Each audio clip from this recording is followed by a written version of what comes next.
大家好，我係梁老師。咁今日想同大家分享一下咧，如何開始學習寫作。咁舊年開始啦，我就見到個女咧得閒就會攞支筆係進行創作噶啦。咁佢製作咗一本圖文並茂嘅小書啦，為自己簡單嘅故事同埋文字咧配上咗有趣嘅圖畫，我都覺得幾得意嘅。學校都開始教佢哋咧點樣去分析欣賞詩，亦都開始教佢哋寫詩。為咗配合教學嘅主題啦，學校仲邀請咗一位童詩嘅作家啦嚟到分享佢嘅創作。咁我就思想緊咧點樣咧去將英文教寫作方法係應用到咧係中文教學嘅上邊嘅。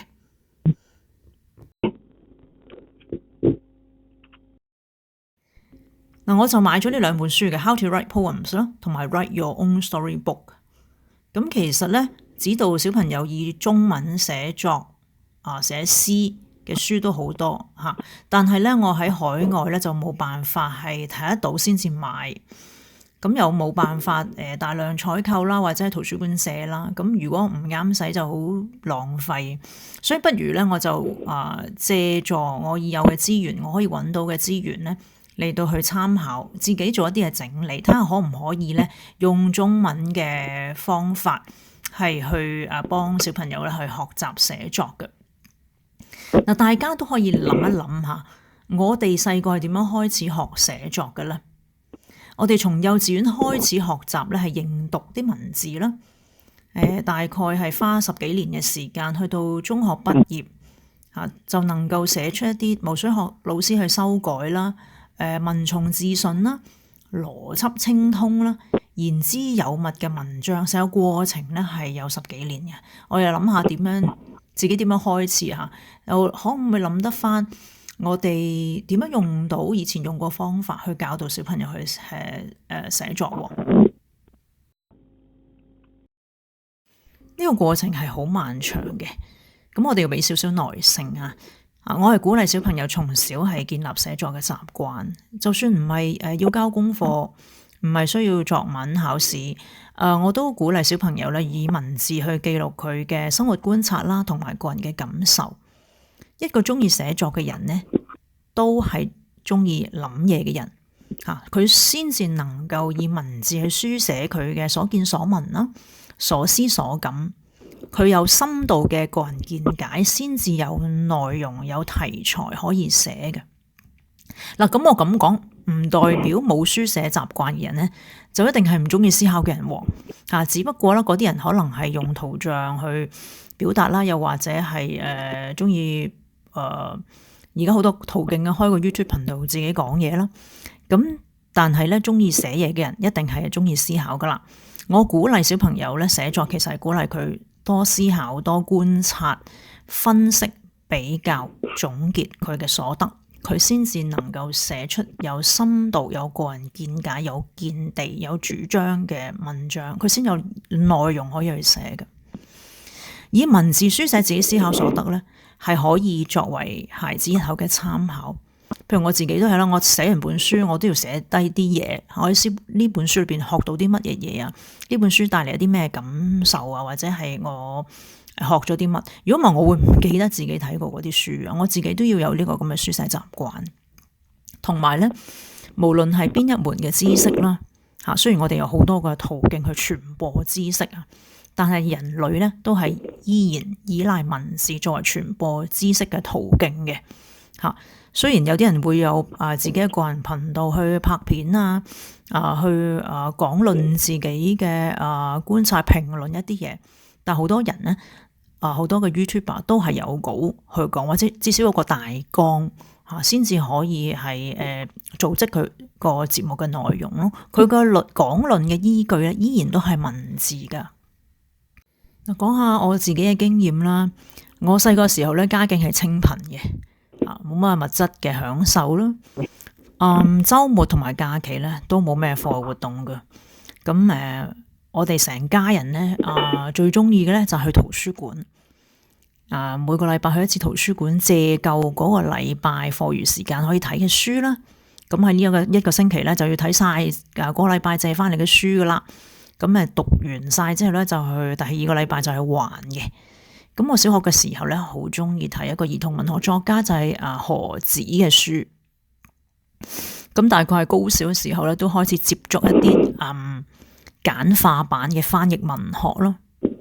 咁書睇多咗，見到人哋創作嘅故事咁感人、咁吸引，自己都想寫下。咁好幸運咁樣，我喺6年班嘅時候咧，教我中文科嘅老師，佢係兒童文藝協會嘅會長，佢好鼓勵佢個學生咧去創作，鼓勵我去投稿啦。咁就係咁樣咧，我開始喜歡寫作。咁中學嘅時候咧，我都好積極咁參加啲嘅文學創作坊啦。嗰陣時係《星島日報》有一個嘅學生文藝創作版咁樣嘅。咁參加啲文學創作坊，識咗一班志同道合嘅熱愛文學創作嘅朋友，就組織詩社啦，然之後一齊咧係出版詩集。咁有啲嘅詩友咧，已經係成為一啲好有名嘅詩人噶啦，咁樣。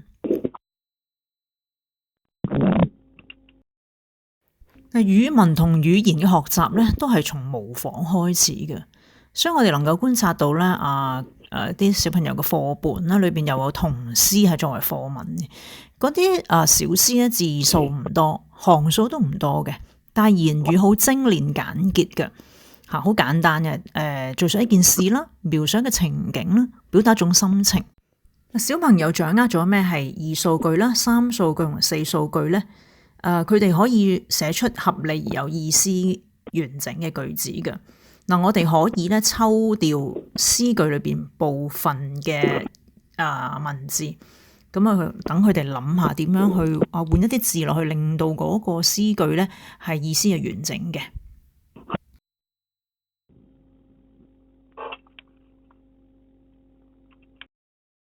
參考下用英文點樣教寫作嘅書啦，我哋可以試下運用裏邊提供一啲方法，譬如話運用腦圖，俾小朋友發揮想像啦，運用聯想同比喻。譬如話，我個女最近咧開始甩牙，咁有一隻牙咧喺嗰度揈下揈下咁樣，有好幾日噶啦，但係就唔肯跌落嚟。咁有一日食餃子嘅時候咧，一咬佢嗰隻牙咧就失足墮崖啦。咁失足墮崖之後咧，咁嗰個山丘咧就光脫脫咁露出咗啲紅色嘅泥土，然之後咧冇幾耐就長出咗白色嘅嫩牙。咁其實係運用咗聯想同比喻㗎，將甩牙呢個動作比喻為牙齒失足啦、墮崖啦。咁然之後咧牙肉咧就好似係泥土咁，然之後新長出嚟嘅牙齒佢就話係嫩牙。咁呢啲字係佢未必識寫出嚟，但係你係會講啊。咁唔緊要，咪趁呢個時間教埋佢點樣寫咯。嗱，剛剛開始學習寫文啦、寫詩啦，我鼓勵小朋友係寫啲同自己生活有關嘅嘢，唔好距離太遠或者冇感受，自己未經歷過嗰啲，咁好難寫噶嘛。咁我個女都係寫生活感受同埋自己有關嘅嘢啦嚇。咁佢又寫過自己中意嘅鋼琴老師啦，又寫過爸爸咧喺夢裏邊咧遇見一隻獅子啊咁樣，佢又創作自己嘅故事。咁個形式係用翻咧課本上學到過嘅詩嘅形式嚇。